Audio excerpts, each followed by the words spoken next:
Good evening, everyone. Warm welcome to the fifth edition of WhiteOak Quarterly Connect. For those of you who are attending for the first time, this is WhiteOak Group's effort where, once in a quarter, we get together, usually after, in the first 3 weeks of the following month, where we get together to share portfolio updates as well as performance updates and share our thoughts as a team on latest developments as far as the markets are concerned. So before we start off, first of all, very, very happy 2022 to all of you. 2021, needless to say, has been a very, very eventful year, especially for all of us at WhiteOak, where we finally got the approval for our asset management company. As you are aware, we recently took over the asset management operations of Yes Bank, the erstwhile Yes Asset Management Company. And I'm happy to share with you that with all the regulatory approvals in place, the company has now been renamed as WhiteOak Capital Asset Management. And consequently, the mutual fund will be called WhiteOak Capital Mutual Fund. And the schemes of Yes AMC have now been renamed as WhiteOak Capital Liquid Fund, WhiteOak Capital Overnight Fund, and WhiteOak Capital Ultra Short Term Fund. At the same time, we are also engaged in a regulatory process whereby we have filed offer documents for a range of equity-oriented funds like our Flexi Cap Fund, Large and Mid Cap Fund, Mid Cap Fund. And as we go along, you will also see quite a few innovative equity funds coming from the WhiteOak stable, both domestic as well as global. 2022 again, promises to be another interesting year, eventful year, where you will see us establishing a nationwide omni-channel presence for our mutual fund operations. By omni-channel, I mean, a large footprint as far as branches are concerned. Of course, the necessary digital presence and also a virtual business setup. So these are exciting times, and we look forward to engaging with all of you as the time comes up. Without much ado, to take over as far as the agenda for today's WhiteOak Quarterly Connect is concerned, we'll first have our founder, Prashant Khemka, who will be sharing with you updates related to 2021 in terms of how performance and portfolio movement has been as far as our PMS is concerned. And then after Prashant, we will have Ramesh Mantri, who is a founder member of WhiteOak Group, and also I'm happy to share with you, who is now moved on to the asset management company as Chief Investment Officer. So we'll have Prashant, followed by Ramesh, and then Ayush, who will be talking about Digital Leaders PMS, a new portfolio that we've created. And then my colleague Prateek will be conducting a panel discussion, which will have both Prashant and Ramesh, followed by answering some of your questions. So thank you very much for logging in this Friday evening to the fifth edition of the WhiteOak Quarterly Connect. I hope you have a good time. I hope you get to learn few things, and we'll do our best to continue this practice, and at the same time take up as many questions as we can. Thank you very much. I'd just like to hand over to Prashant now. Want to thank all of you who joined today, this Friday evening, and wish you all a happy and healthy 22. I'm going to keep the prepared comments brief so that you get to hear from other team members, as well as leave a lot more time for Q&A, and I look forward to that. But just in terms of update, the firm has grown over the last year and quarter. We're now 45,000 crores in AUM, 160 people at the firm. The split of assets roughly 75% from foreign investors, or call it 35,000 crores, and 10 to 11,000 crores from domestic investors. If we go to slide 6 now, what has helped the team generate, if we go to the previous slide, is, and I'm not going to spend a lot of time because a lot of you have heard this over and over again, but since there are new people joining on the call today as well, I just want to remind on this one slide, what helps generate strong, consistent performance over time is the focused investment culture that we have on the team, what we call performance first culture, meaning that the sole driver or objective of all of us on the investment team is to generate the highest returns for our clients compared to anyone else in the peer group. And this is underpinned or founded upon these four pillars, which are aligned with one another, which are the philosophy, team, process, and portfolio construction. By alignment, I mean it's a stock selection based philosophy of buying great businesses at attractive valuations. So it's a philosophy that invests in businesses rather than bets on macro or top-down approach. To go with this, we have the best team of stock pickers in the industry with strong alignment of interests with client portfolios. Implementing a time-tested process, something that's been developed over the last 25 years, at the core of which is our proprietary OpCo-FinCo analytical framework, which I'm sure most of you by now are aware of.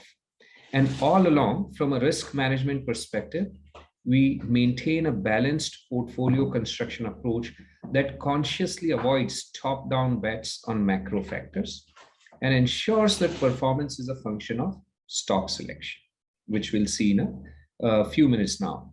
Going next to the team slide, just want to reiterate that we continue to add to what is already a very strong or stellar team, a deep bench of seasoned investors with extensive global experience in a unique team within team structure.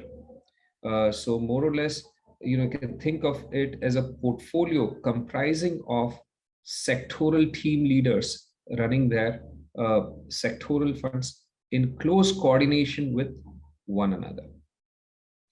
We go now to the slides on performance update. For the PMS net of fees, the performance for last year was around 34% compared to 31% for the benchmark.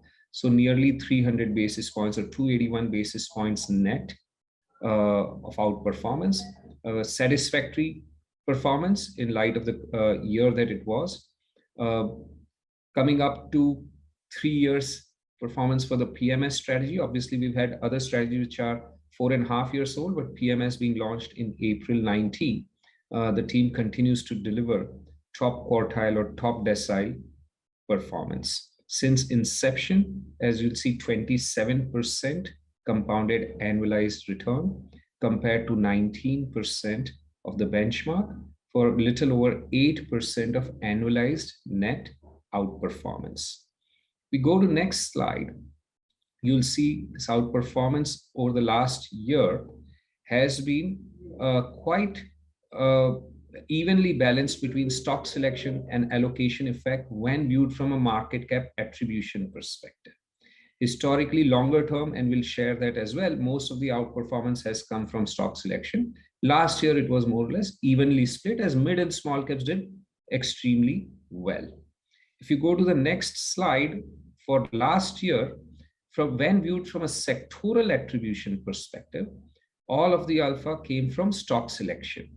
And these are the numbers, as you see here, from alpha perspective is showing 600 basis points or 6%, because remember, this analysis is gross of fees and capital gains taxes. The very first slide where we shared our performance, those were net of fees and taxes. This is gross of fees and taxes. So the entire 6% of alpha, so 38% portfolio return compared to 32% of the benchmark return, 6.3% alpha, all of that has come from stock selection, which is fairly solid across most sectors. Right? Materials shows as a key detractor, and that's primarily because we don't own any metals stock, whereas metals was one of the best performing sectors last year after utilities or along with utilities, which did very well with 73% rally, where also we didn't own anything in the portfolio. So utilities was and metals were two areas where we didn't own anything, and those were key detractors over the last year. If we go to next slide, you'll see the list of companies that did very well for us in the portfolio, likes of Coforge, Persistent Systems, also Bajaj Finserv and Naveen Fluorine and Astral and Titan contributed handsomely to portfolio performance. These stocks, as you can see, were up anywhere from 60% to 225%. On the other hand, on the right-hand side, you see stocks that hurt us. A lot of them coming from consumer staples and from financial services sector, as those two sectors were the worst performing or the biggest laggards. So Nestle, it is the second biggest detractor despite being up 8% last year. The reason is the market was up 30%. So if you're up only 8% and you're a very sizable position in the portfolio, you end up being a top detractor. Over the longer time periods, Nestle has done well for the team. But last year, it, as is usually expected of companies like Nestle, they can't keep up with markets that are up 20, 30%. So that's for last year. I'll just recap since inception, the performance as well. So in terms of attribution, gross of fees and tax, team delivered 104% return compared to 61 of the benchmark, 42% outperformance, of which 49 comes from stock selection. So more than 100% of the alpha has come from stock selection. And in each market cap segment, you will see very solid outperformance. Large caps, where fund managers typically are not able to generate alpha, our team has delivered 20% alpha, having delivered 80% return in large cap compared to 61% of the benchmark. In mid cap, 218% compared to 69% of the benchmark over the last nearly 3 years. And in small caps, 118% compared to 49% of the benchmark. So in each category, not only in the aggregate at the flexi cap level, but in each category of market cap, the team has generated returns in the very top of the market cap segment category in the peer group. If you look at the sectoral attribution, again, you'll see the same 104 compared to 61, 42% outperformance. Of that, 38% comes from stock selection. Here you do see a negative impact of positive contribution of about 5% from sector allocation effect. But remember, we do not try and extract returns from allocation, because our core belief is that such top-down attempts at generating value or return adds up to a big zero. They don't add a single rupee of performance, only generate risk over time and contribute to transaction costs. The focus always is on stock selection. Allocation effect over time would be a zero-sum game, not only for us, but we believe for anyone else in the peer group as well. Our team recognizes this and hence focuses its efforts on stock selection. Allocation is something just a byproduct, which we, in our balanced portfolio construction approach, seek to minimize the risk, though we never seek to zero it out, but minimize that risk. And that's what you are seeing in the performance attribution. The strong outperformers over the last 3 years are listed here, some of them common with the 1-year performers. So Coforge is the biggest contributor, but also you'll see very good mix across sectors. Naveen Fluorine from chemicals, Ipca Labs from pharma, Muthoot Financials, Abbott, again pharma, LTI from IT services, and so on and so forth, including Dixon, Bajaj Finserv, and Persistent. On the other hand, the biggest detractors, as you'll see from the right-hand side, again, coming from wide range of sectors: Axis Bank from financials, Delta Corp from discretionary, Indigo Paints, asset management, HDFC Asset Management, so on and so forth, including names from consumer sector. So what is important about these names is to note is that there's a very good distribution. You'll see among the contributors 600, 500, 300, 300, 300, 300, 300, 200, and so on. So no single name or two names have driven the whole or entire performance, right? And similarly in detractors, a very good distribution as well. Particularly the longer the time frame, the better is the distribution. What this means is the law of large numbers is well at work, uh, and performance is coming in a very granular fashion from across companies and across various sectors and market cap segments. Generally speaking, these companies are companies that are either industry leaders or dominant players or are gaining market share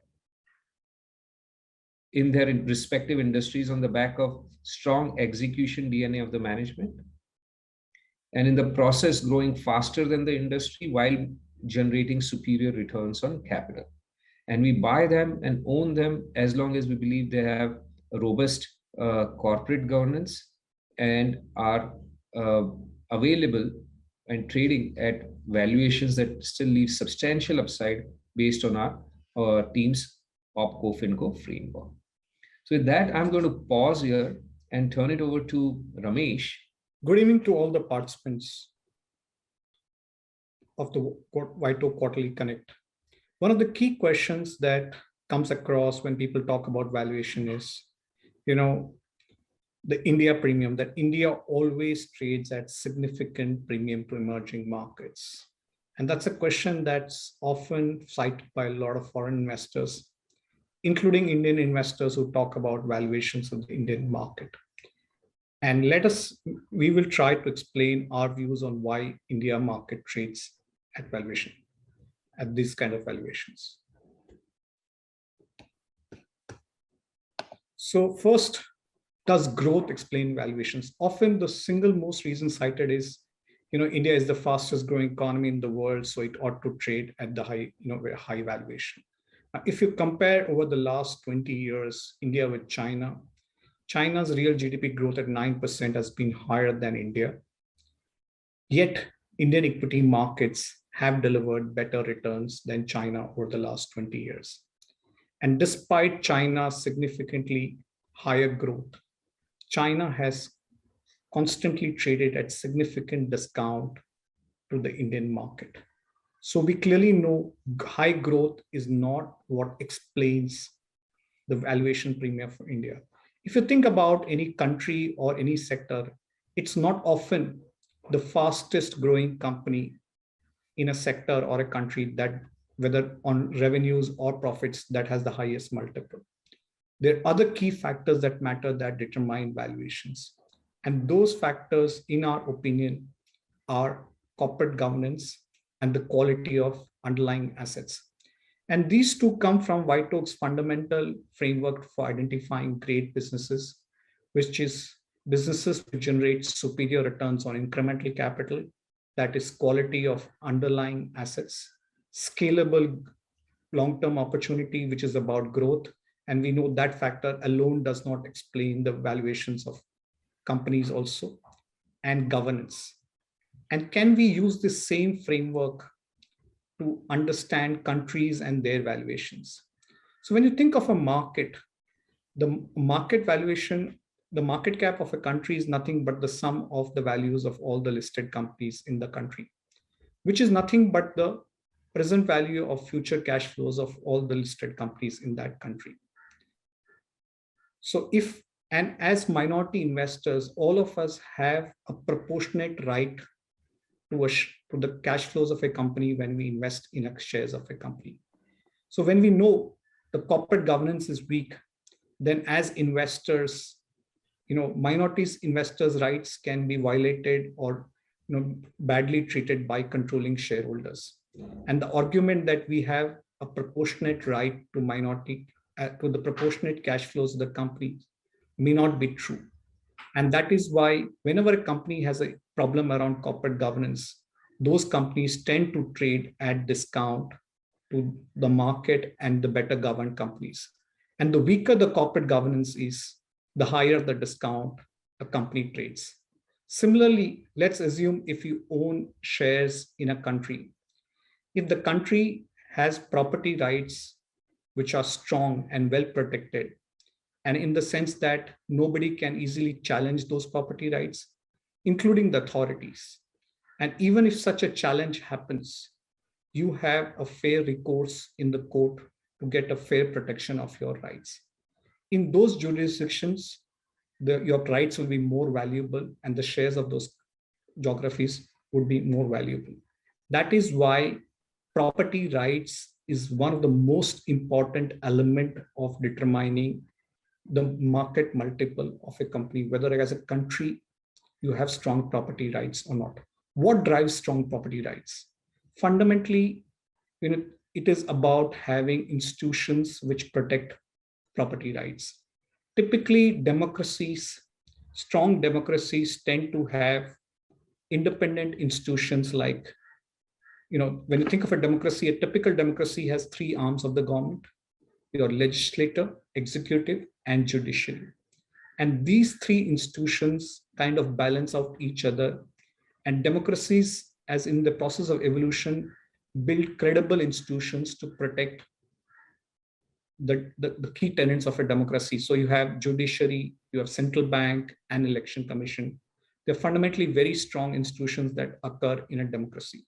And because of the separation of powers of these entities, whenever any of when any of the three arms of the government breach the authority, the other arms come to balance the property, the rights of the other arms. That's why you have strong property rights in democracies. And that is a very important element of why democracies are a lot more valuable for investors. Now, if you look at in India, there's a rating by BTI, which looks at separation of powers across all emerging markets. India is highly rated on this framework, one of the highest rated countries on the separation of powers. Unlike a lot of autocracies at the bottom, where there is no distinction between what is the executive, who's the prosecutor, and who's the judge. While India, all the three arms of the government are separate. And these elements translate in, go back to this is collectively called the soft infrastructure of a country. Think of hard infrastructure as the roads, ports, and logistics infrastructure, while this is the soft infrastructure. And why is this valuable? And let me give you an example.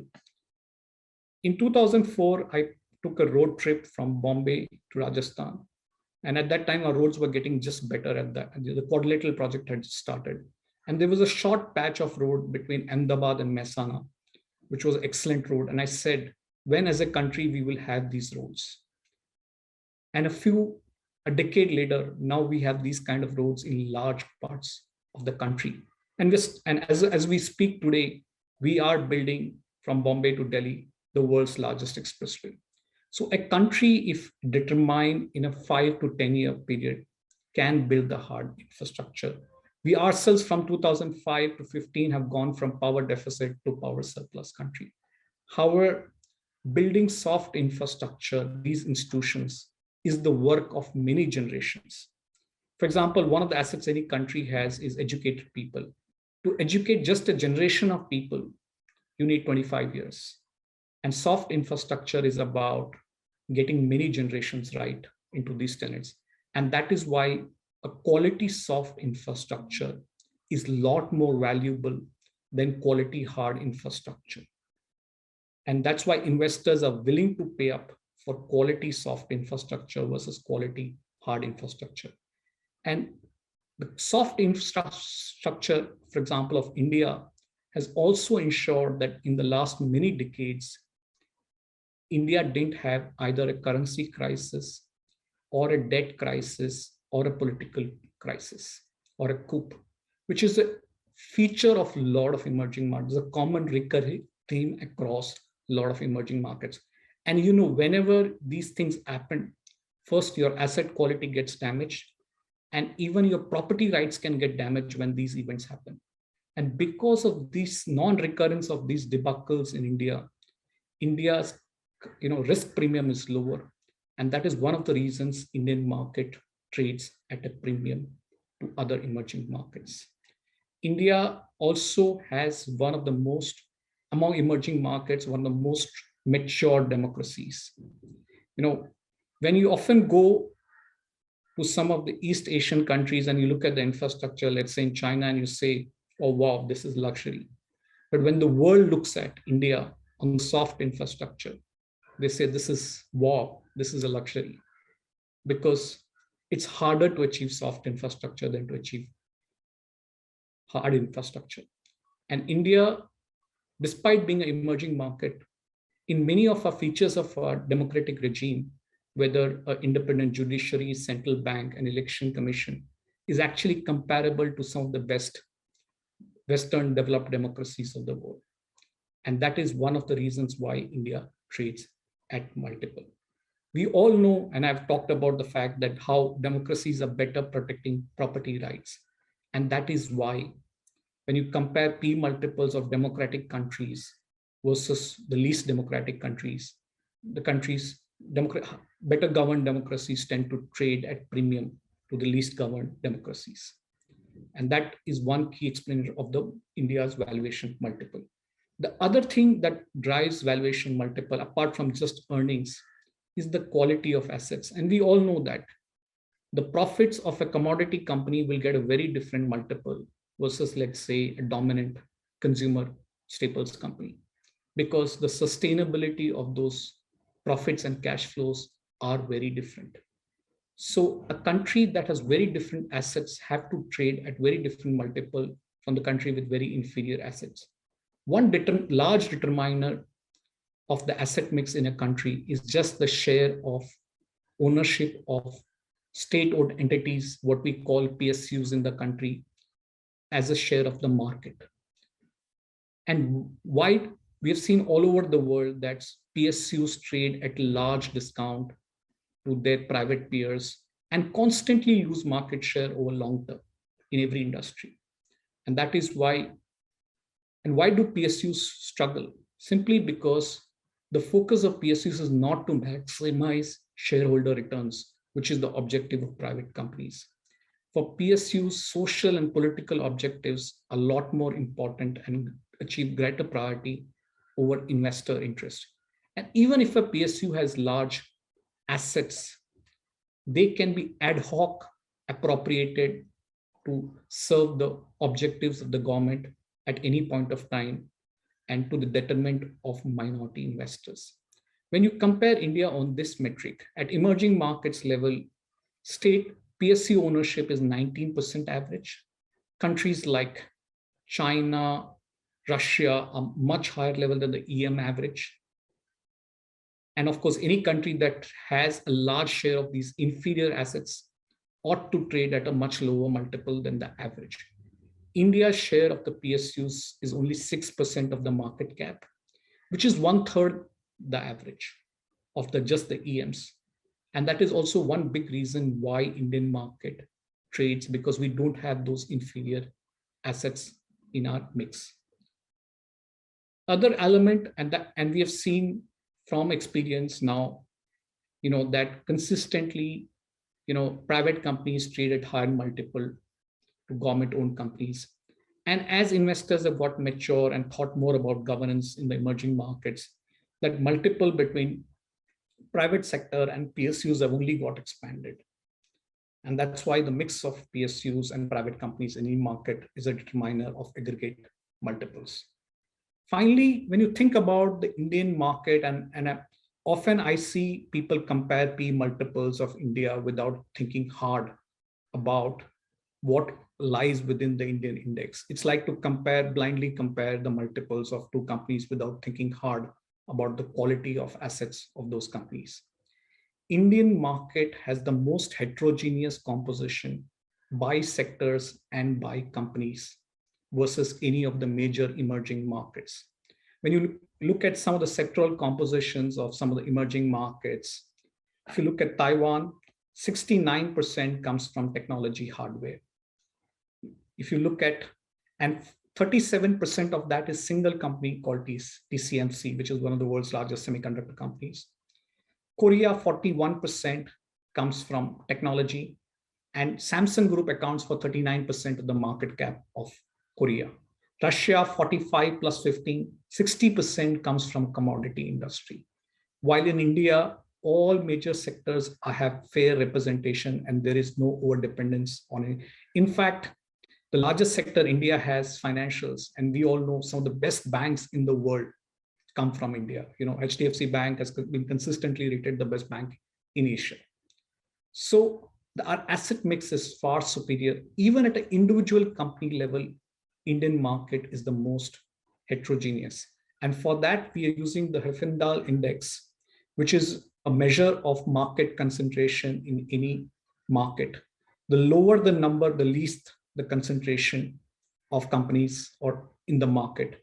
India, among all the major emerging markets, has the least company concentration. Number two feature you'll observe here in the slide is number of these countries are dependent on large sectors, which are very deeply cyclical or commodity-like.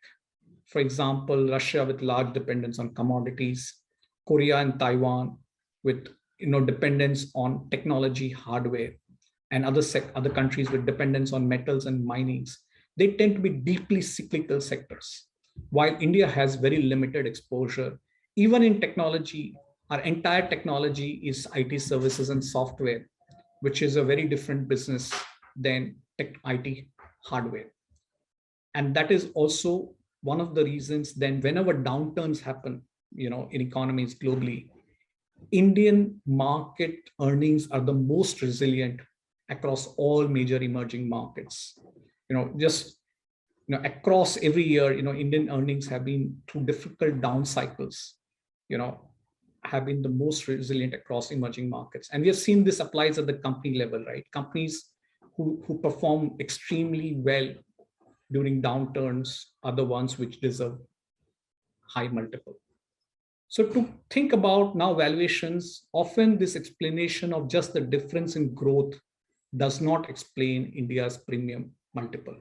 But I think the key factors that are often underappreciated by investors is the role of corporate governance at a country level, where India is far superior to large number of emerging markets, and the high quality of companies and sectors that exist in the Indian market. We of course believe there are other factors that impact these multiples, and we'll be happy to hear from you. However, anyone who just cursory makes a headline comparison of P multiples across various markets, in our opinion, is trying to compare apples with oranges or apples with lemons. I hope we are able to bring different perspective on explain the reason why Indian market trades at multiple to emerging markets. Thank you.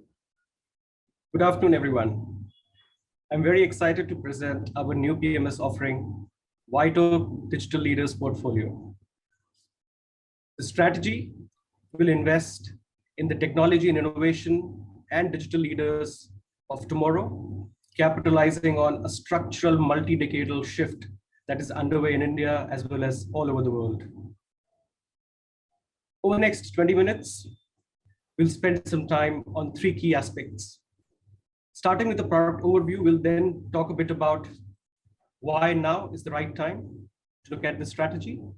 Then in the second section, we'll talk a bit about the philosophy process and the portfolio outline. And then in the third section, we'll talk about WhiteOak's right to win in this offering. Starting with a quick product overview. The objective of the strategy is to invest in companies that are emerging as digital leaders in the digital era by being at the forefront of innovation and technology across industries and sectors. At least 80% or more of the portfolio will be in such companies. These are companies that are taking the lead in tech adoption and making it the fulcrum of their competitive advantage and differentiation. They're also gaining market share in the process and further cementing their position by doing this. These companies will come from across different industries.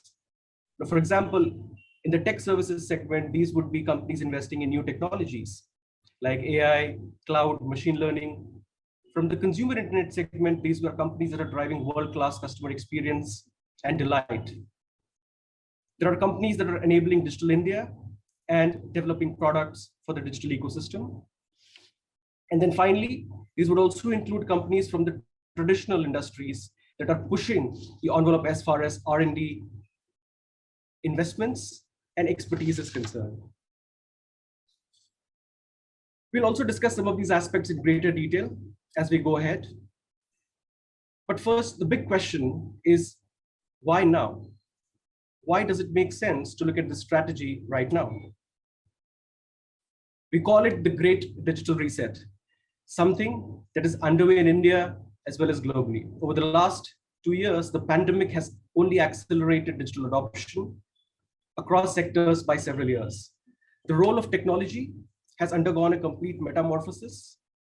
In fact, look at the graph on the left-hand side. This is a study done by McKinsey, where they essentially asked global CEOs, global executives, what is it that you use technology for?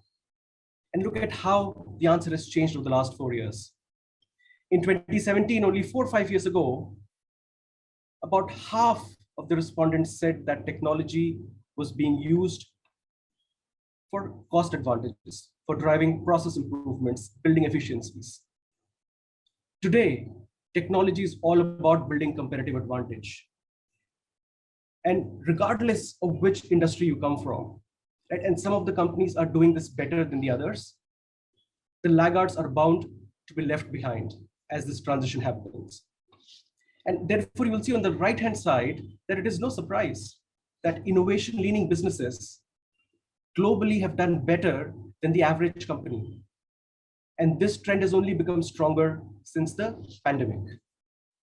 In fact, digital leaders have led shareholder wealth creation across sectors, right from an Amazon compared to a Walmart in retail, or a Netflix compared to a Walt Disney in media, or a PayPal compared to a Wells Fargo in the banking segment.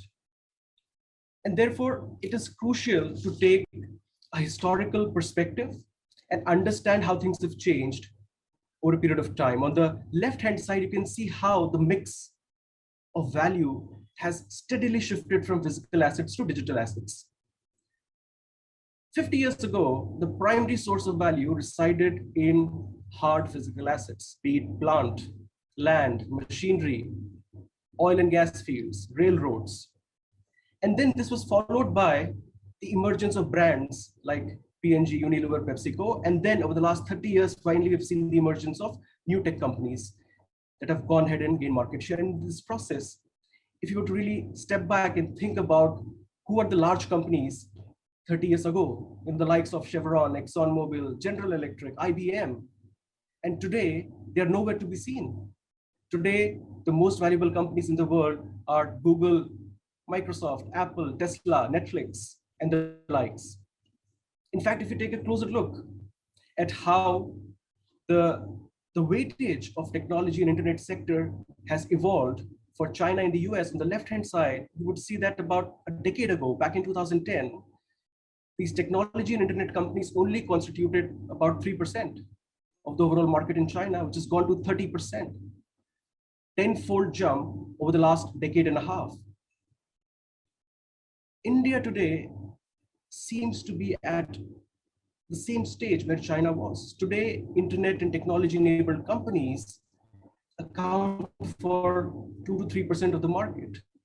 And we believe that we are at the cusp of the inflection point in the Indian market, and these companies would become a much bigger part of the index going ahead.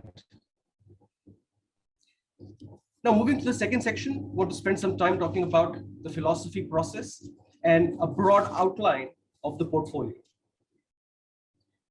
WhiteOak's overarching investment philosophy is to invest in companies that are great businesses and are available at attractive valuations. So the 3 key attributes that we look for in a great business are superior returns on capital, scalable, and strong execution and governance. And we invest in these companies as long as they present a substantial discount to intrinsic value based on a proprietary cash flow-centric framework.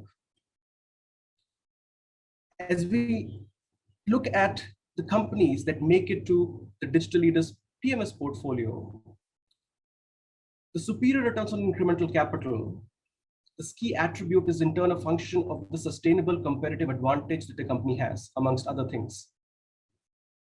And companies that make it to this portfolio, for them, technology, innovation, and digital leadership would be the cornerstone of their structural competitive advantage. That's how the stocks would get selected into the portfolio. At a very broad level, we can put these stocks in three buckets. The first set of stocks are the ones that are building technology and facilitating innovation for India and the world. The second set of companies are what we would call the new age disruptive businesses. And the third set of companies are incumbents who are emerging as technology leaders by digital adoption and R&D investments. So a very important point is that this portfolio is not just about new age companies. It spans a much wider spectrum and straddles across these three buckets. In the next few slides, we'll spend some time talking through some of the examples in each of these three buckets. Starting with companies that are building technology and facilitating innovation for India and the world. A portfolio company is a mid-sized Indian tech services company, which is leader in digital engineering and specializes in services like cloud data warehousing, digital integration, essentially enabling businesses in healthcare, life sciences, and high tech all over the world undergo their digital transformation journey. Another company in the portfolio is a niche banking software company that is enabling digital transformation of banks. Their core banking, cash, liquidity management. It is considered a world leader in the core products that it has, essentially enabling cloud native application development and helping banks take that leap from legacy to a more modern digital core. In the second bucket, which is around new age disruptive business models, the portfolio will have companies across online classified platforms, both that are vertical category leaders as well as horizontal B2B companies. It will also have e-commerce businesses, both that are niche category leaders as well as business to business marketplaces, and several companies from the consumer internet basket. Currently, these would be about 20% of the portfolio. We expect the share of these businesses to significantly expand as the texture of public market changes over the next decade. In fact, this portfolio of companies is very different from what you would see in a typical private investment portfolio. There is only one loss-making business in all of the new age disruptive business models that we have invested in. And the third bucket would comprise of incumbents that are emerging as tech leaders by digital adoption. A good example here is a leading private sector banks that has invested way ahead of its peers in transforming its front end, becoming digital ready, and thereby driving superior competitive positioning in the market and gaining market share. On the other hand, there are also examples of banks that have not made it to the portfolio purely because they have lacked on the digital transformation. Another example from the incumbents that are emerging as digital leaders is that of the India subsidiary of a very innovative global industrial giant. Most of us on the call would have used their products. They have a track record of innovation leadership across decades, thousands of products across industries ranging from healthcare, auto, consumer, and others. I hope this has provided you a good color on what would be the kind of businesses that would end up making into this portfolio. Now moving on to the third section, which is what is WhiteOak's right to win in this product offering? So as we embark building this new exciting offering, the right to win is centered on two key differentiators that are unique to us and combined together provide the right footing to pick the innovators and the technology and digital leaders of tomorrow. Number one is the global investing experience that WhiteOak Group has. There are several members on the team across business lines, across geographies that have global investing experience. They have evaluated and invested in businesses across developed markets as well as emerging markets from Korea to Mexico, Russia to South Africa. And just like in the game of chess, where advanced pattern recognition becomes a very crucial factor to win, similarly in investing, having seen these businesses in different countries which are themselves at various stages of their economic evolution provides us a unique pattern recognition perspective to investing in these companies, especially if these are new sunrise sectors, emerging sectors where none of our peers would have had a chance to look at them. Another aspect of our global investing experience is soon we'll be launching an emerging markets product and team, which would encompass leaders from China, Taiwan, Korea, who have looked at technology companies evolve across these geographies. And while they'll be part of a separate business, it would allow a lot of cross-learning and pollination within the team. The second key pillar of our right to win is a deep institutional understanding of the late-stage private technology landscape. While in our PMS business, we cannot invest in private companies because of regulatory reasons, neither in India or abroad, but through our other vehicles where we have this flexibility, we have been active investors in several cutting-edge private technology companies, apart from being active investors in late-stage pre-IPO investments. What this does is it provides us a very good ringside view of companies that are still not public, but are driving cutting-edge innovation. And let me give you a few examples. On the late-stage private and global technology companies, we're invested in a leading CPaaS company based in the Bay Area. This company has a 70% market share in WhatsApp business communication. Company is expected to list on NASDAQ soon. In fact, when WhatsApp first started their offering, they were the exclusive partners for technology integration for almost a year before the platform was open to other competitors. Another example is that of a leading technology company in identity verification. It is listed at the Stockholm Stock Exchange in Sweden, but this company has an 80% market share in India. And I'm sure that many of you on the call would have used their product. The company is Truecaller. On the pre-IPO investment side, we are pre-IPO investors in a dominant Indian insurance tech company, which subsequently got listed. We're also pre-IPO investors in a leading travel technology company that has 45% market share in their chosen segment, expected to go public soon. And there are several other examples. The key message here is that because of the group's investments across the life cycle, across late stage private as well as pre-IPO, we have a very good ringside of how companies are evolving. And therefore, when these companies come to the public markets, we are far more better positioned to take a differentiated view of investing in these companies compared to anybody else in the peer group. With this, I've come to the end of the presentation. Just to summarize, the Digital Leaders PMS would capitalize on tech, innovation, and digital leadership, investing in companies of tomorrow. This is not just a satellite portfolio, but a core multi-decadal theme. And very happy to hear from you if you have any queries, either directly or through our distribution partners. Thank you very much for listening in. Stay tuned. We have a very interesting panel discussion coming up. Thanks, Ayush.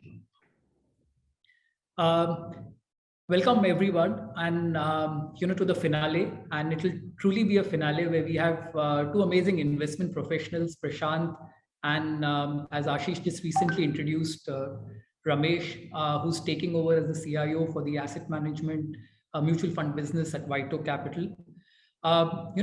We've had three very different discussion points around here. A lot of times, loosely people talk about India premium multiple, but I guess there's a framework which WhiteOak has put together, which is available in a document which we released today called Vantage Point. It's available for download, as in the resources you would find here, but you would also find it on our social media platforms.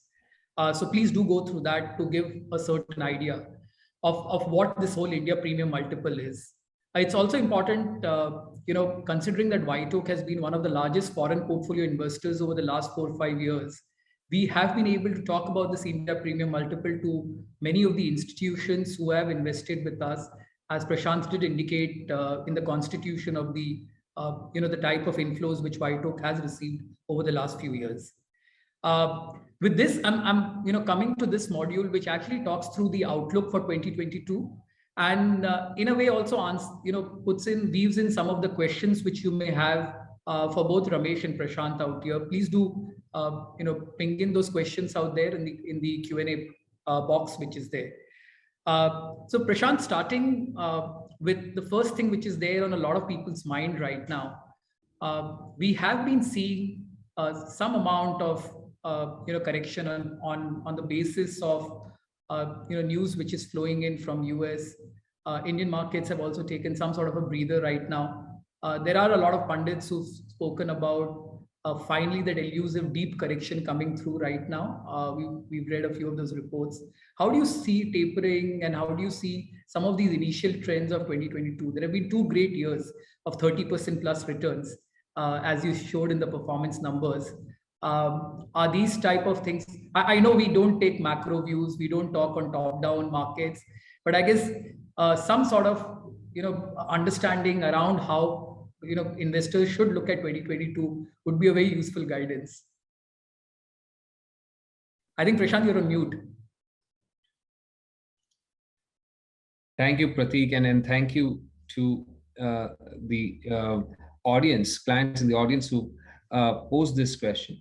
So I think most of the people in the audience would have heard our views on this subject. It is a perennial subject. Almost every day, this question is relevant, has been relevant for each of the last 4.5 years here at WhiteOak, and prior to that for the last many years or decades of mine in the industry. The reality is there is no answer to this question. People do cook up answers either well thought out or on the fly.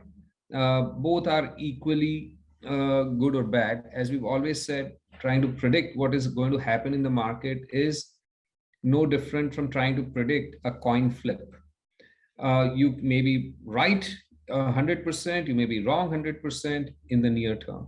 Over the long term, though, we have very strong views about what to expect from the market. Just like if you were to flip the coin 100 times, we would have a very strong or high confidence in saying that you'll get 50 heads and 50 tosses, plus or minus 5 on either side. So maybe you get 45, 55, at worst case 40, 60. It's still quite in the ballpark. But in one coin flip or 2 coin flips or 3 coin flips, it could be all heads, all tails, tails, heads, tails, heads, heads, tails, any kind of combination, and nobody has a clue on that. So similarly, in the longer term, reasonable to expect, as has been the evidence, empirically speaking, worldwide, be it in the developed economies of the West or even in India, over the last 30 years, nominal GDP growth rate has been 12%. Corporate earnings growth has been 12% on the back of the 12% earnings nominal GDP growth rate. And returns from the equity market has been 12% as well. As Dipujal just pulled up this chart, you'll see it does not come in a straight line.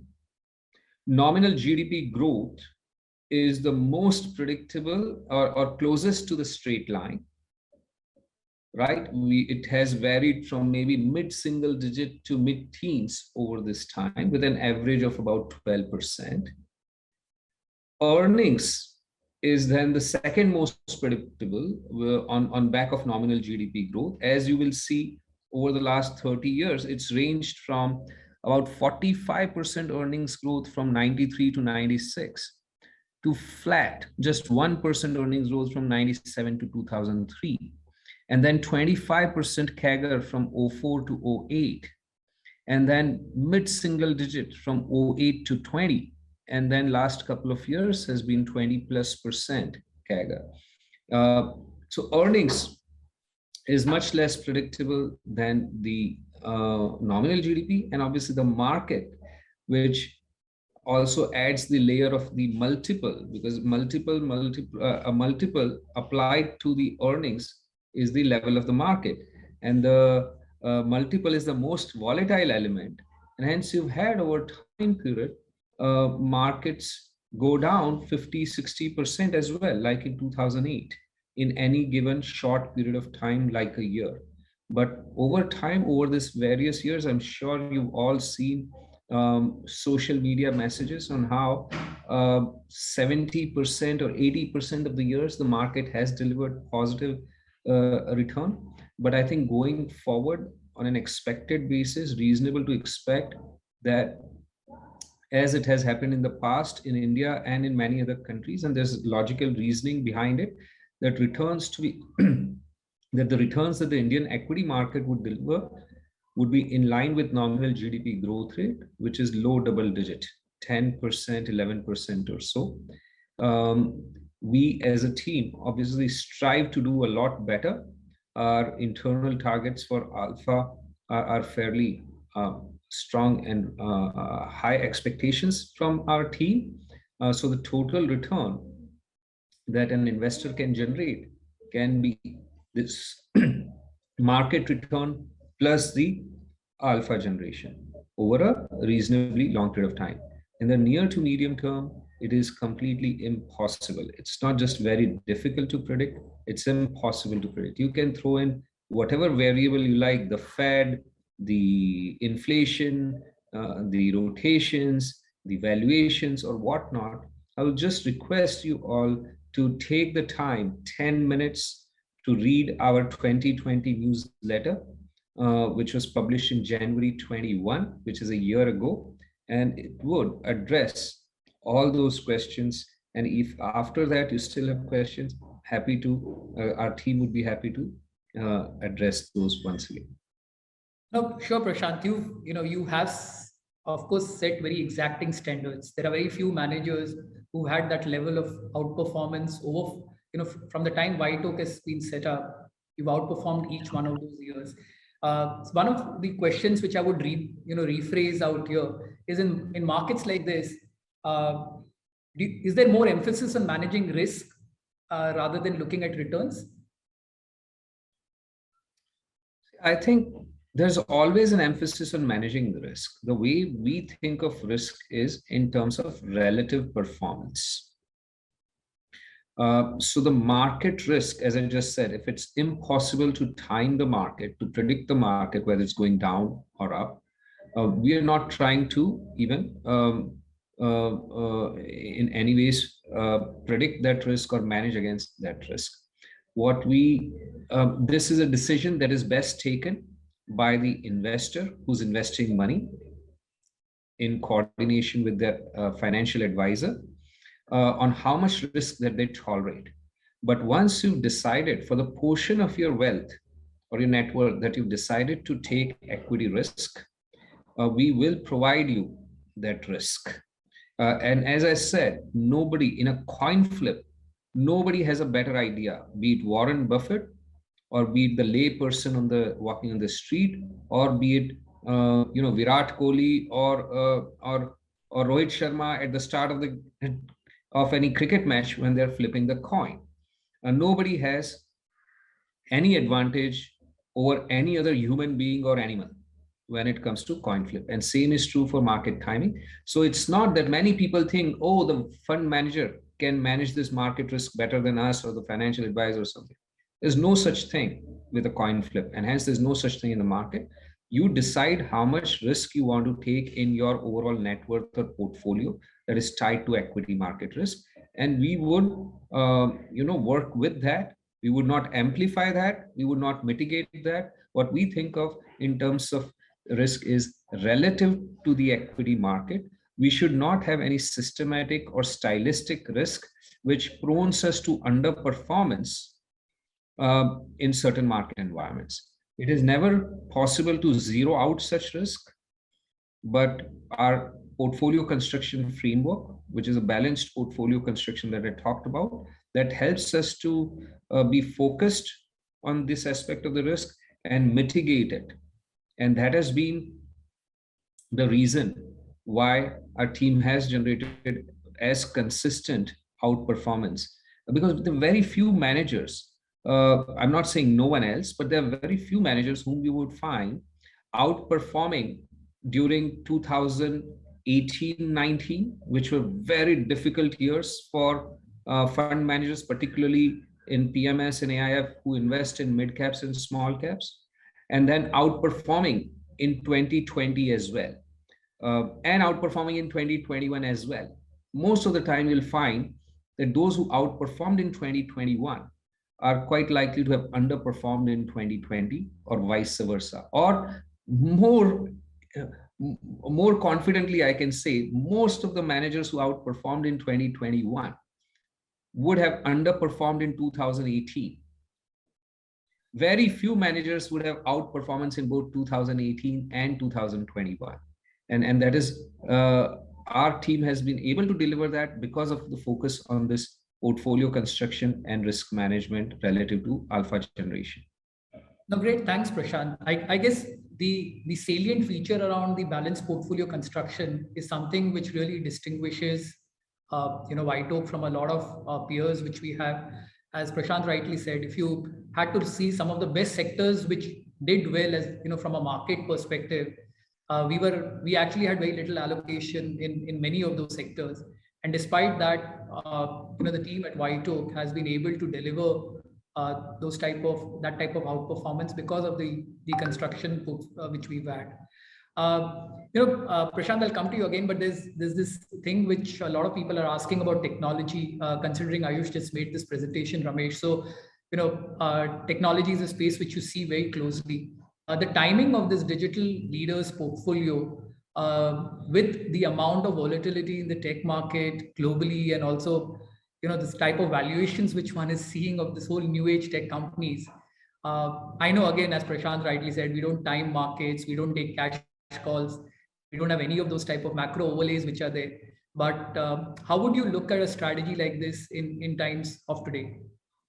Yes, as Prashant said, predicting the performance of even a digital or technology sector on a one-year basis is again like flipping a coin, right? One thing is kind of having seen the experience all over the world, whether in US markets or in China, that over longer time periods, and what Ayush had demonstrated, that companies which are digital leaders, innovators in using technology tend to over longer term outperform the market. That doesn't tell you anything about what happens in a one-year time horizon, because that is like flipping a coin. However, you'd understand that when you compare, if you look at the performance of Indian IT sector, I would say it's been pretty resilient versus when you compare what has happened in NASDAQ in the global technology sectors. If you kind of ignore the FANG stocks, the top 5-6 stocks in the NASDAQ, there has been a large correction in the technology names. But those companies are often very different from what you largely have in the public markets in India. The technology sector in India comprises of largely IT services companies and some software companies. Those businesses are exceedingly profitable. As of now, just about every company in this earnings quarterly call has called out the problem is supply, not demand. Unlike a lot of companies on NASDAQ, which are loss-making, business models are evolving. And even what we have invested, even in the new age business models. In fact, surprisingly, some of the most profitable companies in the market, I'm talking of top decile in terms of margins, also come from new age business models, right? And many of those companies are in our portfolio. So I want to say one thing is, it is not possible to predict in the short term what happens. The long-term opportunity, in our opinion, is there. And Indian market mix is very different from what we're trying to compare globally in tech. And number 3, it is our ability, which we have demonstrated, and the capabilities we're building, that we believe we are best positions versus our peers to deliver, alpha, market leading alpha for our clients. Oh, great. Thanks, Ramesh. Also, as Ayush did mention, this is it is in a way a subset of what we do when we talk about balanced portfolio construction. there are three themes playing out there. It's not just new age tech. We've looked at companies from IT services and companies which are providing the backbone for the whole technology build out, or digital build out of tomorrow. We're looking at the new age companies, and we're also looking at incumbents which are digital leaders. So a balanced portfolio among this is something which we believe will provide a lot of stability to the portfolio. The way we've been doing that on the Pioneers portfolio. Prashant, one of while the whole Ashish did lay out the blueprint of what we are building out on the asset management company side when we launched the mutual fund business. And there is, a lot of people are excited about that, but there is also concern from many of the existing PMS investors. Are we overextending, or is our bandwidth going to get extended? We've also grown quite rapidly as a team. Just from an asset perspective today, you mentioned right at the beginning, we're at about $6 billion, 45,000 crores. The mutual fund business hopefully is going to double this. Beyond that, we will continue to focus on the PMS and AIF side. Are the Indian markets deep enough to be able to take meaningful positions as we build this portfolio out? Is the investment team well capacitized? How are we going to balance our mutual fund and the PMS AIF business? Certainly. No, good question, very pertinent question. And at least the question goes to show that you can send any question that you have in mind, easy or difficult for us, and Prateek would read it out. So this is a very deep question that requires some amount of time for discussion. So I'm going to say in brief few things, but happy to go into greater detail if follow-up questions are there. So first of all, let's be very clear, all else equal is the underlying word. For any given manager, there is a certain optimal capacity that they can work under. Now, this can vary from manager to manager, depending on various aspects of how the investing is done, what is the investing approach, and how things have been structured. We have structured, and I'm going to go into those aspects in a minute, but we have from day one structured to be able to manage at large scale. It's partly to do with my experience at Goldman, where obviously Goldman does not start a business unless it can be built to scale, and you have to demonstrate. So when I moved to India in 2007 or 2006 to start and build Goldman Sachs in India, I had to demonstrate that would build a business so as to be able to scale it up to $10 billion. And the reason $10 billion is kind of like a minimum desirable number is because $10 billion was result in $100 million of revenue, more or less at the time we thought at 1% using offshore and domestic. Offshore there tends to be higher fees, domestic maybe somewhat lower, but about $100 million business, which is kind of what would be acceptable for a global MNC firm to have a local presence in a country like India, let's say. So the business was being built there to be scalable to $10 billion back then. I'm talking about a decade ago. When I left Goldman 4.5 years ago, across GEM, we were managing $6.5 billion, nearly half of which was invested in India. And remember, this is nearly 5 years ago. Since then, the markets have more than doubled. Liquidity in the Indian market has tripled. So it's like managing nearly $10 billion, equivalent of today, nearly $10 billion back then, when you think of the liquidity of the markets and the market cap of the market today. So building from day one, the aspects of the business which can scale up to much larger level is an important part, which not all managers do. What a lot of managers do, they start in a manner that is conducive to manage a couple of $100 million. And when they grow larger, they change or try to change and don't usually change optimally. So what are some of these aspects? And in no particular order of importance, I would say. One, Portfolios that are concentrated portfolios, owning 10 names, 20 names or so, have lower scalability than portfolios that have larger number of names. Okay, and with a lot of you, I've gone into extensive discussions about why we believe having larger number of names provides opportunity to generate higher alpha. It's not about risk diversification, but it is about higher alpha. And that is why we have larger number of names. Larger number of names also builds for higher capacity. And it's everything else has to be again designed according to that. You can't have a large number of names like we have in the portfolio, more than 50 names, run by effectively one decision maker. So many teams, that brings me to the second point. Teams that are run by one decision maker predominantly, say small teams run by predominantly one decision maker, is not as scalable, optimally scalable. So would hit a alpha headwind at much lower AUM base than a team like ours, which is one of the largest and most well-resourced team in the industry, more than 20 people now and growing, and is very decentralized from decision making. So that is very important aspect to be kept in mind when you think of capacity that a team can manage. Third, say the construct of the portfolio itself, where how are you position sizing?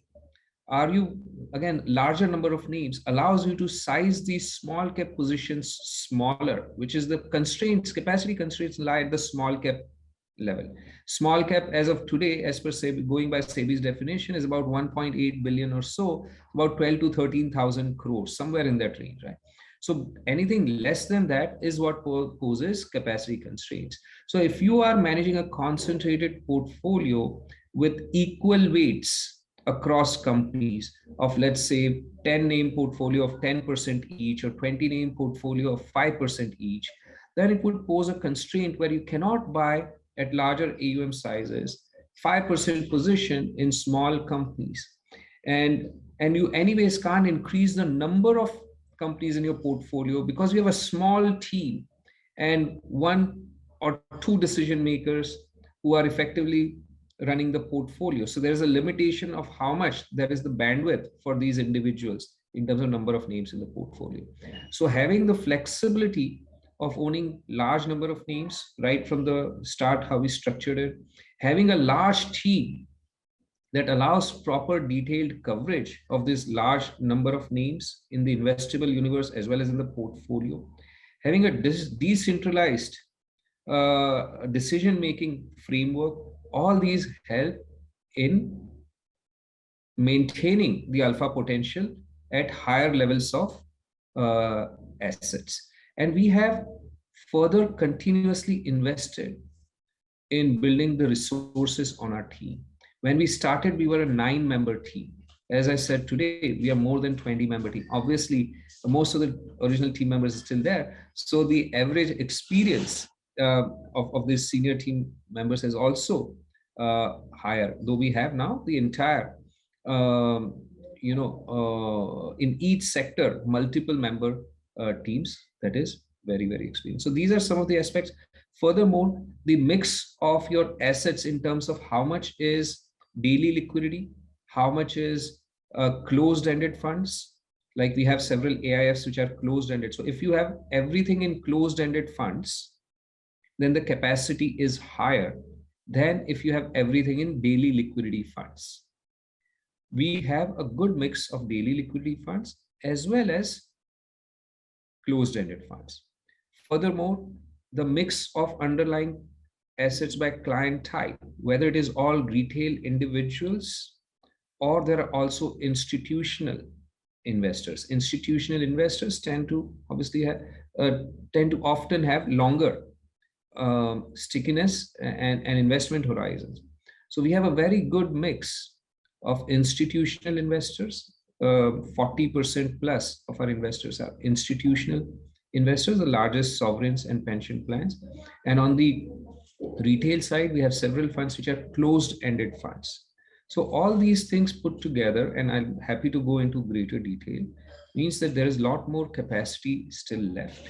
There are people out there, fund managers out there who run north of $10 billion, close to $15 billion.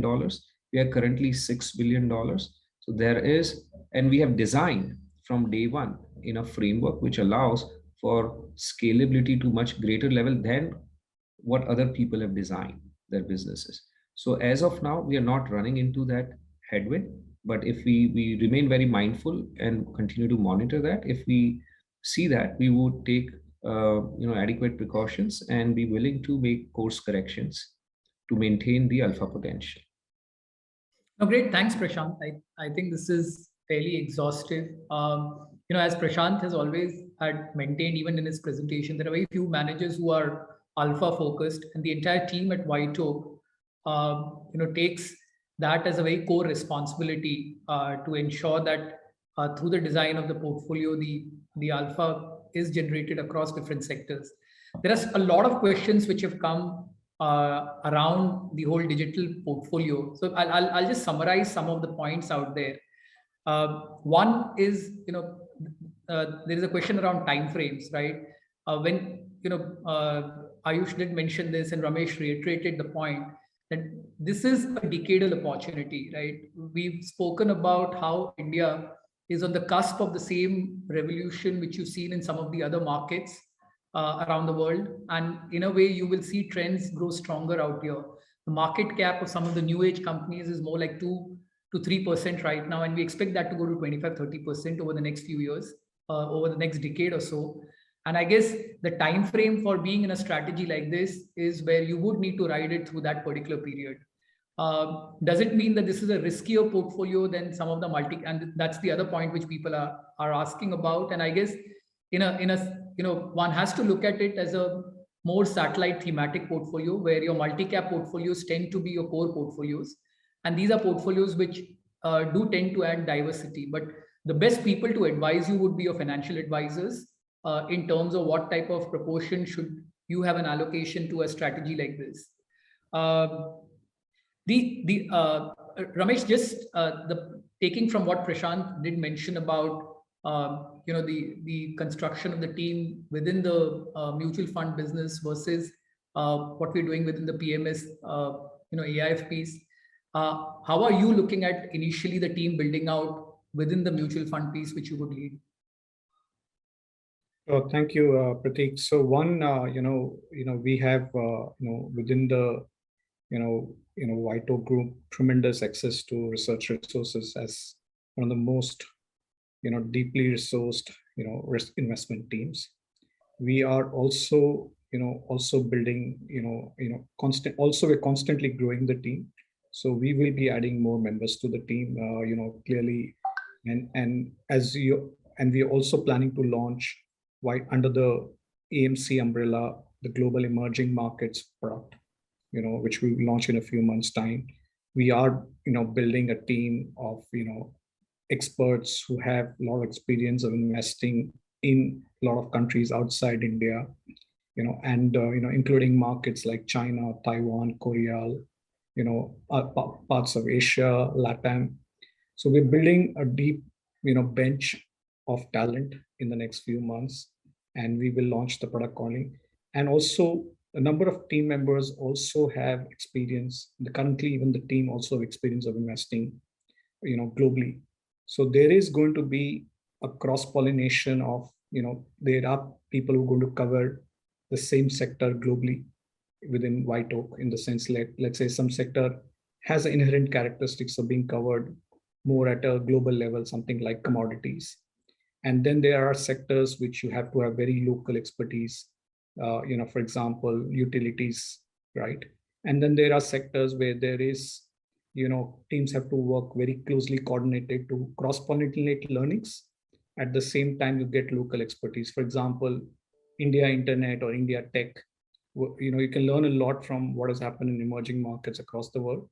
But at the same time, you have to have a deep India context to identify opportunities. So we have one of the most well-resourced team. and we are expanding on the team as we speak. If I may add, am I audible? Yeah, Prashant. So if I may add to what Ramesh said, we have currently nearly 25 people team across research and trading across the group. By the end of the year, quite likely this number's to be again. The bottleneck is just ability to find talent, which is a good fit for our team, the way we approach investing. But I expect going by past trajectory, we should be somewhere about 35 to 40 member team across the group. Majority of it would continue to work on India business, India ideas, and collaborate very closely with the non-India team as well. So China and rest of the emerging markets. Research and investment team is at the core of delivering. Performance is only as good of any sports team or investment team is just as good as its team can deliver.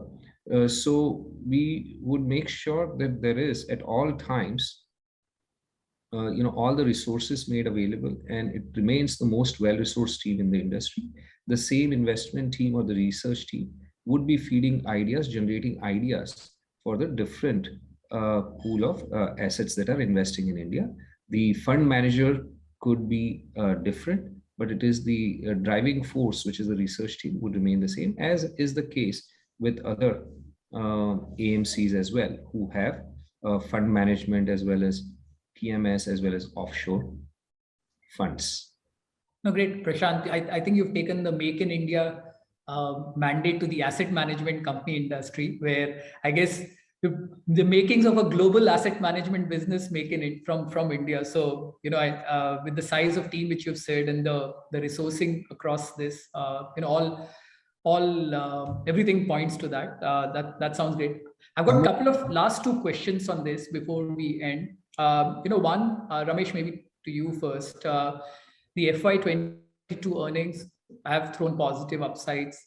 Just going back to the market part of it. Are we seeing similar type of trends play out in this financial year? When we look at various sectors right now. Sure. I think, Prateek, when you think about earnings surprises, I think the sheer surprise was FY21 actually. When you think India's economy, GDP declined by 8%.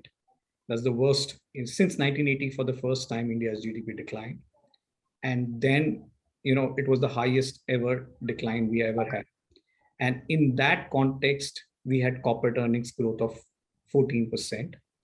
This year, of course, because there are a number of trends at work in the economy, you are seeing a consolidation, in market share from unorganized to organized sector. That's a major trend that has been playing out. And we're seeing that play out in a lot of sectors, in building materials, consumer staples, even in retailing businesses. That's one major trend that's been driving, where the strong companies are emerging stronger across industries. There's, of course, the trend on China plus one, where a number of Indian companies are benefiting from the challenges a lot of companies have faced because of supply chain challenges in China, and the fact that those challenges still continue. There is now significant focus to diversify and create a separate supply chain. And a number of companies, whether in specialty chemicals or even electronic manufacturing, are doing well. And of course, the two sectors that have done well and are sort of beneficiaries from the pandemic is technology services and pharma. Those within that different company, IT services particularly has done exceedingly well. And Ayush had talked about the acceleration of digital adoption. We are also seeing after many years, maybe 5+ years, a very strong real estate sales across the country. And we have already seen in the last 5 years, significant consolidation in the real estate developer market. And now again, in that space, real estate sales are very strong, maybe because of work from home, people want a larger house and people have saved money. And of course, in a lot of sectors, there's huge salary increases, particularly in IT and all, and people have a lot of confidence in the future. So real estate has started doing well. And of course, metals and some of the commodity sectors, have done exceedingly well. So it looks like, and of course, one of the sectors that there has been a lot of concerns about earnings and the ongoing impact of pandemic. We would say that the private banks have done an exceptional job of maneuvering their balance sheet in the crisis. And I think a large part of the pain of the pandemic is behind, particularly for the strong, well-run private banks. And so I think overall, there is a good amount of confidence across sectors, and it seems to be a lot more broad-based. When I speak to people, even in the infrastructure and industrials, even in industrials, a lot of industrial sector, which was struggling for a decade, is calling out for all-time high orders. Similar is the trend in infrastructure. So there is, a lot of more, I would say, bottoms up confidence in the demand environment. Of course, there is some concerns because of the inflation in certain commodities. And of course, the ongoing disruptions that continue in supply chains. For example, auto sector continues to struggle with the semiconductor shortages. It's getting better at the margin. So I would say overall bottoms up, I think, across sectors, I think demand environment is good considering what we have had in the last 5 years. I think bottoms up, the public markets represent the strongest companies in the economy. That is by design how public markets operate. And they are gaining at the cost of, smaller peers, unorganized sectors across the board. So I would say bottoms up, I think the trajectory is good, for earnings, and there's no reason to, I think the pain earlier that used to come from commodities and financials, particularly PSU banks in the corporate loan books, that is large part of that. In fact, commodities are doing exceedingly well, and large part of the pain in the corporate loan books has been kind of over largely. So there are less detractors and more positive additions. So it's likely that the corporate earnings trajectory will remain quite strong. Great, thanks, Ramesh. That sounds nice and optimistic. Prashant, the most hackneyed question you always hear, typically from a lot of media, people very close to the budget, right? And which is also a question which is asked out here. So I thought, our topic cannot end without what are expectations from budget.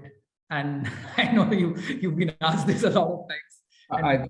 I think right now, probably this been asked so many times in media that at the risk of repetitive, I think, see, first of all, budget, unless it's something very dramatic, extreme, tends to have very short-lived impact, positive or negative. That's one. But it is, some extent, a important point in the year, determinant scheduled point in the year where you get a sense of what's the intent of the government over time. Now, this time coming right in front of the election season, UP election is the second most important after this central election.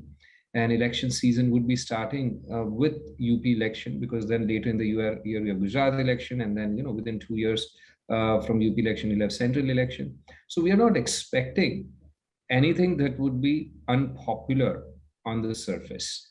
We are expecting some popular initiatives, and when we say we, it's probably in general. Same is true for investment community. What we would hope is that along with these populist measures or announcement, the government continues with some even renewed vigor along the lines of ease of doing business or ease of living.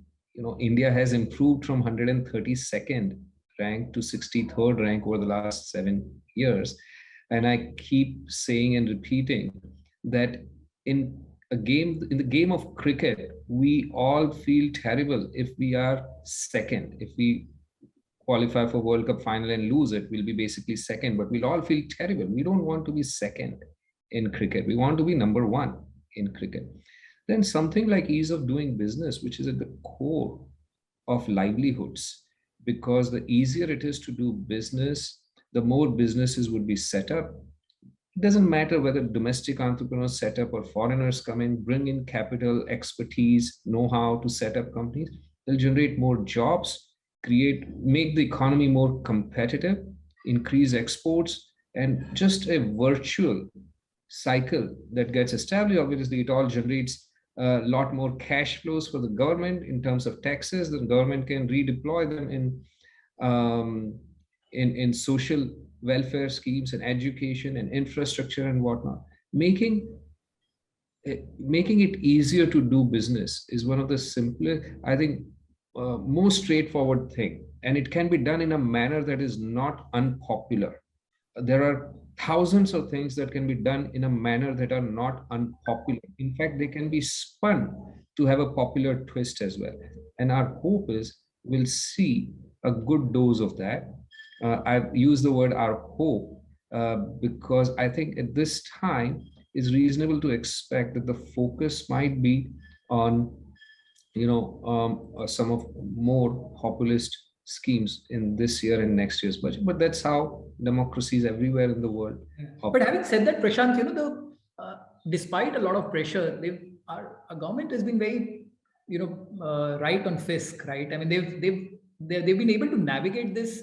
That has always been the hallmark of, I would say, BJP government, this government, and in the 99 to 2004 as well, that the focus on fiscal is always there. Even with the pandemic, there were a lot of calls. Yeah. And our team has been on the record on TV as well. We were never supportive of major government giveaways, tax giveaway or otherwise grants and whatnot during the pandemic. The government remained quite tight-fisted through the pandemic. They did announce things, but ultimately what flow actually came out from budget giveaways was fairly small. And thankfully, because money doesn't grow on the tree, anything given away by the government has to take back from somewhere or the other. Higher taxes is usually what they deploy, and that's not the best for the economy over time, to have higher taxes and then spend it away. I think the government has done a very reasonable job, and I don't expect any surprises there. No, sure, thanks.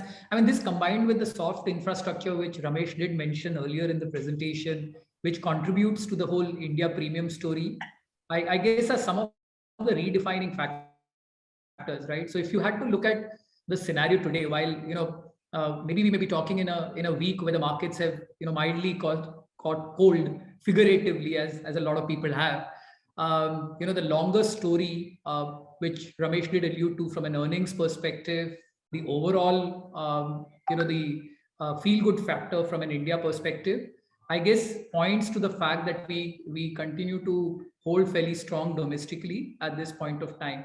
With that, we will really wind up this particular session. You would continue to hear a lot from WhiteOak going forward. Ashish did talk about launch of. Sorry, Prashant, you had to say.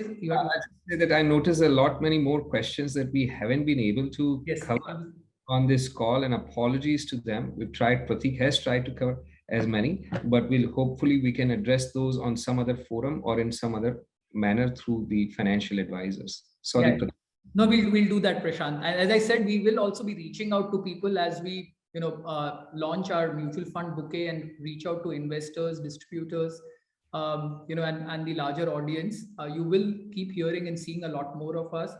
And thanks everyone for the support which you've given in this last 4.5 years of journey. And I guess watch the space for WhiteOak as we emerge in a new avatar with the launch of the mutual fund business. So thank you everyone, and thanks Prashant. To all the investors and clients for your support and trust you've placed in our team. Thanks again. Thank you. Have a great weekend.